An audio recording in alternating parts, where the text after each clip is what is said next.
बॉलीवुड के बड़े बड़ों पर ड्रग्स के मामले में एक्शन का दिन आज से शुरू हो गया है, क्योंकि आज शुरुआत हो रही है। सिमोन खंबाटा से पूछताछ हो रही है। रकुल प्रीत अभी पहुंची नहीं है, इनकार कर रही है समन से। एनसीबी का कहना है हमने समन भेज दिया है।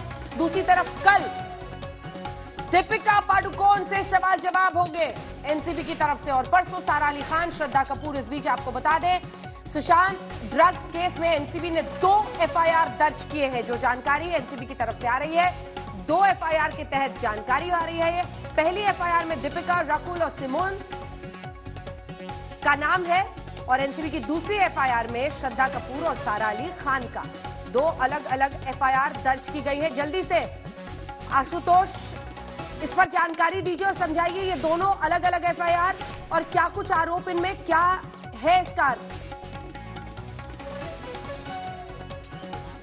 सबसे पहली जो एफआईआर थी वो, अंजना, अगर आपको याद हो कि जो सबसे बड़ा मामला मुंबई में बना था कि सुशांत सिंह राजपूत केस की जांच सेंट्रल एजेंसीज करें, जिसमें ईडी थी, सीबीआई थी, और वो जांच जब आगे एनसीबी के पास आई, जैसे ही इसमें ड्रग्स के तार मिले। लेकिन उसी जांच को जब आगे बढ़ाई गई तो पता चला कि ये तो सारा पूरा बॉलीवुड ही ड्रग्स में लिप्त है। एक से एक सितारों के नाम सामने आ रहे थे। तब एक अलग एफआईआर, उसके लिए बाकायदा एसआईटी बिठाई गई कि अब बॉलीवुड में ड्रग्स के जाल कहां कहां तक है, कितनी मछलियां, कितने मगरमच्छ हैं, सबकी तह तक पहुंचा जाए। तो उसके लिए एक एसआईटी बनाई गई थी, और अब वो एसआईटी जब इन जांच की कड़ियों को जोड़ रही है तो देख रही है कि महाराष्ट्र, गोवा से लेकर के अंतर्राष्ट्रीय ड्रग कार्टेल है। कोर्ट में यहां तक कहा गया था, जब आपको याद हो, रिया चक्रवर्ती, शौविक चक्रवर्ती की जमानत का विरोध करते हुए एनसीबी ने कहा कि अगर आपने इन्हें बाहर छोड़ दिया, जितने पेडलर्स थे कभी इनके संपर्क हुए होंगे, कहीं ये सब उन्हें गायब ना कर दें, उन मैसेज ना डिलीट हो जाएं, वो जो पेडलर्स है वो ना आगे चले जाएं, बीच की कड़ियां हैं वो सब गायब ना हो जाएं।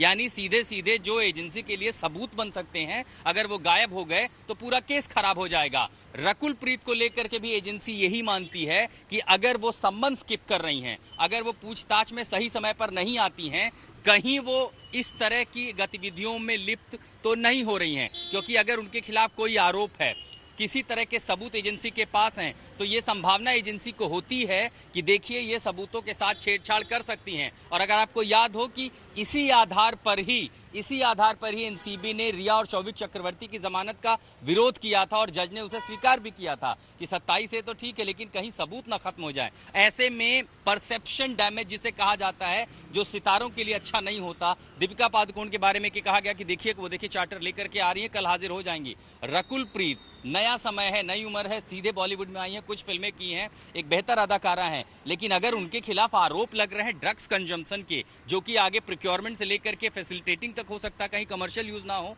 अगर वो सम्मन स्किप कर दें। दूसरी जो हमारे पास जानकारी है कि अगर वो सम्मन स्किप करती है, नहीं पहुंचती हैं, तो जाहिर एनसीबी तय प्रक्रिया नियमावली के तहत दूसरा सम्मन भी देगी, लेकिन फिर उन पर रेडार और जांच की जो आंच है वो तेज हो जाएगी। फिर एजेंसी को यह भी लगेगा कि देखिए ये बाहर हैं, पूरी कोशिश कर रही होंगी कि जहां से तार जुड़े होंगे उन कड़ियों को कहीं ना कहीं से मिटाया जाए, ताकि उन तक कानून के हाथ ना पहुंचे। और यही शक सूबा कानून को और मजबूत कर देता है, शक मजबूत कर देता है।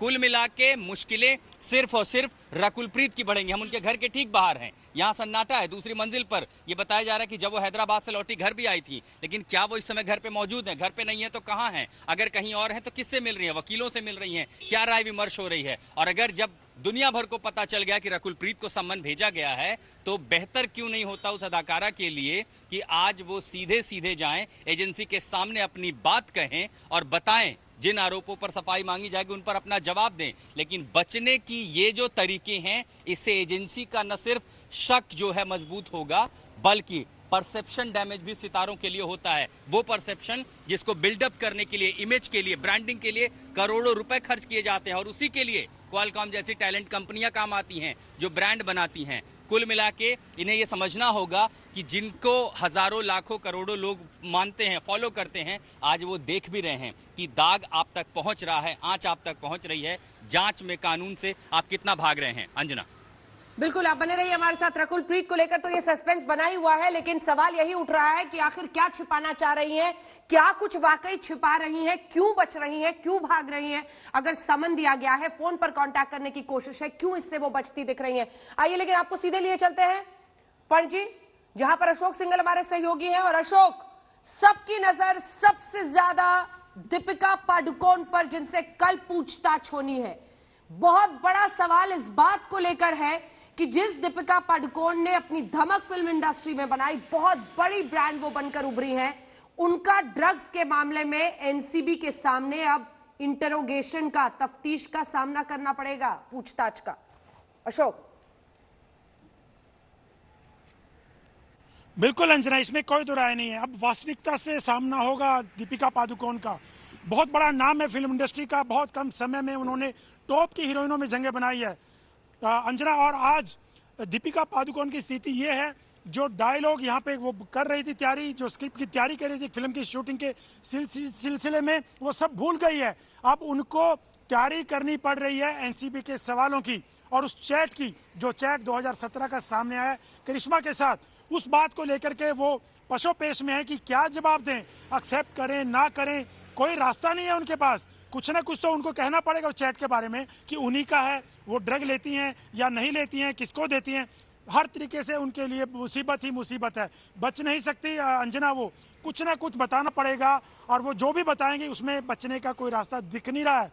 अगर वो कहेंगी मैंने नहीं कंजम्पशन किया इसका, किसी और के लिए था, तो मुसीबत है। किसी और का नाम लेगी तो वो फंसेगा, वो किसी और का नाम लेगा तो ये कड़ियां आगे बढ़ती जाएंगी। और सबसे बड़ी बात है, कल से जब से सम्मन आया है अंजना खासी परेशान है, वो पल पल उनके लिए बहुत भारी है। वो इंतजार कर रही हैं जल्दी से जल्दी मुंबई जाएं और कल एनसीबी के सामने पेश हो और उनके सवालों का सामना करें। हर मुमकिन सवाल जो एनसीबी पूछ सकती है, उनकी लीगल टीम उनको बता रही है और उनके लिए क्या जवाब तैयार करना है वो तमाम चीजें अभी से तैयारी, कल से ही शाम से ही तैयारी करनी शुरू कर दी थी अंजना। और अभी भी उसी उधेड़-बुन में है कि क्या किया जा सकता है, क्या पूछा जाएगा, कैसे वो वहाँ बात करेंगी, किस तरीके से अपना बचाव रखेंगी। और आज जब मुंबई पहुंचेंगी उनके पास और कोई काम नहीं होगा, सिर्फ लीगल टीम से बात करेंगी और कल जाने से पहले तक इसी एक्सरसाइज में, इसी तैयारी में लगी रहेंगी कि कैसे करूं। एनसीबी ने जो पीछे सवाल पूछे थे रिया चक्रवर्ती से या दूसरे लोगों से, उनसे क्या क्या पूछे गए थे और जो इनका केस है चैट का, उनमें क्या क्या हो सकता है, तमाम चीजों की वो तैयारी कर रही है। इतनी तैयारी तो उनको फिल्मों की स्क्रिप्ट याद करने में, डायलॉग याद करने में नहीं लगी होगी। इतनी फिल्में करने के बाद उनको इतनी मेहनत नहीं करनी पड़ी होगी। अब उनको बिल्कुल, वहां पे कई लोग होते हैं, पूरी टीम होती है जो आपको बता देती है कि अब ये डायलॉग है, अब ये बातचीत है, लेकिन यहाँ पर तो एनसीबी का सामना करना पड़ेगा।